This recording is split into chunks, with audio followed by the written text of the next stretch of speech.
andando sobre as águas. E Pedro teve medo, achou que era um fantasma. Então, Jesus disse, sou eu mesmo. E aí, Pedro, se é o Senhor, me faça ir até aí, andando sobre as águas, porque Jesus estava andando sobre as águas do mar. E aí Pedro foi.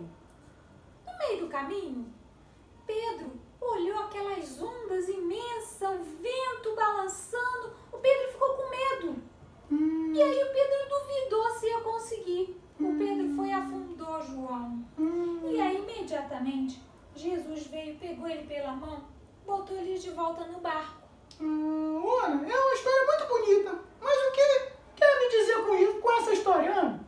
Então, João, você não deve ter medo, não deve ter dúvida e nem olhar para os problemas. Porque Deus sempre está pegando em nossas mãos em meio às dificuldades.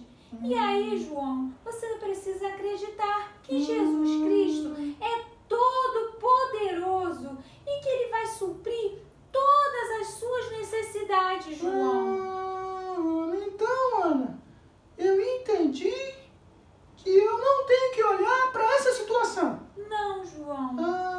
Eu preciso então acreditar que Jesus vai abrir a porta para o meu pai e que a gente não vai passar fome. Não vai, João. É isso, Ana? Isso aí. Quando a gente dá a mão para Jesus, Ele resolve todas as situações. Entendeu, João? Entendi, Ana. Então,